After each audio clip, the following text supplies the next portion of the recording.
अस्सलामु अलैकुम वरहमतुल्लाहि वबरकातुहू। मुहतरम नाज़रीन, कैसे हैं? उम्मीद करता हूँ आप लोग खैरियत से होंगे। अल्लाह पाक आप लोगों को खुश रखे, आबाद रखे। नाज़रीन, कई दिनों के बाद ये वीडियो लेकर आ रहा हूँ। इस वीडियो को मुकम्मल समाअत फरमाइए। देखिए दिल्ली के जामे मस्जिद के इमाम अहमद बुखारी क्या कह रहे हैं। पहले आप समाअत फरमाइए, फिर इसके ऊपर हम गुफ्तगू करेंगे। कुरान करीम की बेहुरमती की जाती है, तौहीन रिसालत हो रहा है। मस्जिदों की दीवारों पर चढ़कर इश्तिआल अंगेज नारे लगाए जाते हैं, मुसलमानों की दाढ़ियों को नोचा जाता। माजी में भयानक फसादात हुए, कत्ल गारतगरी हुई, नमाज पढ़ते हुए निहत्ती मुसलमानों पर गोलियां चलाई गईं। लातादाद मुसलमानों को जिंदा जमीन में दफन करके उस पर ट्रैक्टर चलाकर गोभी उगा दी गई। तो दोस्तों, आपने ये मुकम्मल वीडियो समाअत फरमाया। नाजरीन, आप चैनल पे बने रहे, हम मुकम्मल गुफ्तगू करेंगे इस सिलसिले में कि दिल्ली के जामे मस्जिद के इमाम अहमद बुखारी ने क्या कहा है उम्मत मुस्लिमा को। आप मुकम्मल समाअत फरमाएं। जामे मस्जिद के इमाम अहमद बुखारी ने कल जो बयान दिया है वह लाजवाब बयान है, बेमिसाल बयान है। हुकूमत को ललकारते हुए ये बात कही है। इमाम अहमद बुखारी ने कहा कि आखिरकार हम लोगों से, हम मुसलमानों से जो हिंदुस्तान के सरजमीन पर रहते हैं, क्या गुनाह हो गया? हम मुसलमानों से क्या गलती हो गई? मस्जिद के मीनारों पर चढ़कर इश्तिआल नारे लगाए जा रहे हैं और मसाजिद के अइम्मा किराम के दाढ़ियों को नोचा जाता है, उनके दाढ़ी को उखाड़ लिया जाता है, मोब लिंचिंग की जा रही है। कोई मुसलमान ट्रेन में सफ़र कर रहे हैं तो उनके साथ मोब लिंचिंग की जाती है। कई गैर मुस्लिम गठन बनाकर 10 नौजवान मिलकर एक मुसलमान को अकेले पकड़कर उनको बेतहाशा मारा जाता है और कुछ थोड़ा बहुत मारकर छोड़ा नहीं जाता है, उनको मौत तक पहुंचा देते हैं। तो नाज़रीन, ये अहमद बुखारी बयान देते हुए कहा, दिल्ली की जामे मस्जिद से इमाम बुखारी ने कहा कि इस चमन में सबसे ज़्यादा मुसलमानों ने खून बहाया है। इस हिंदुस्तान में देश के लिए मुसलमानों ने अपने गर्दन को फांसी पे चढ़ा दिया। अंग्रेज़ को जीना दुश्वार कर दिया था मुसलमानों ने। अंग्रेज़ का हुक्म था कि मुसलमानों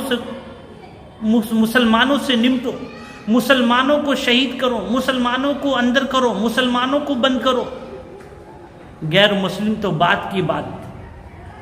आप देखिए, जहाँ कहीं भी हमारी तारीख को पढ़े, हमने देश के लिए क्या क्या दिया है।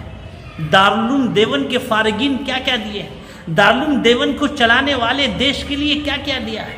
आप पढ़ेंगे तो पता चलेगा। इस चमन में सब सदियों से एक साथ रहते चले आए हैं। अब ऐसा क्या हो गया, अकलियत मुसलमानों की जुर्म बन गई।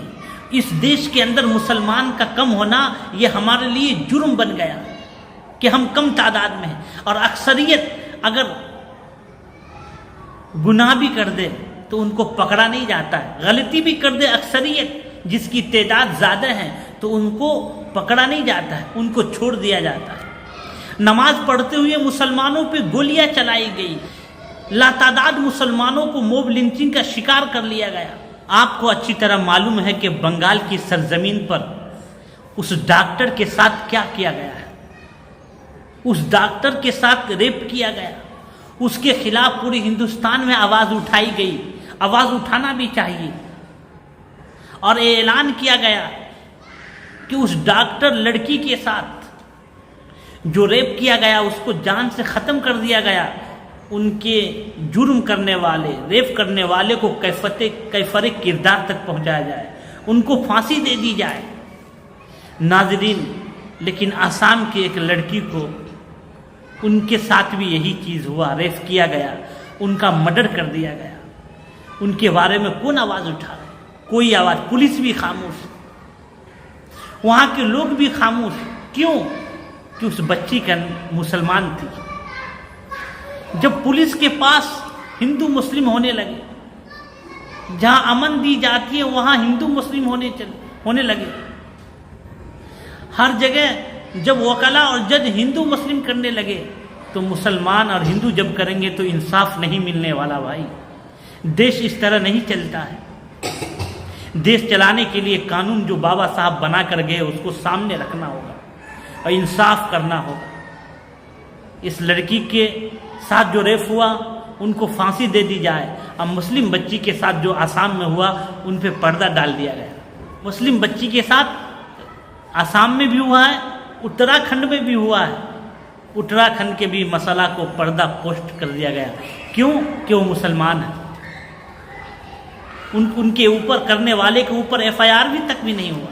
तो नाजरीन अब ज़रूर कमेंट करें और बताएं अहमद बुखारी ने जो बयान दिया है और हिंदुस्तान में जो जराइम और क्राइम हो रहे हैं इससे कैसे बचा जाए, ज़रूर कमेंट करें।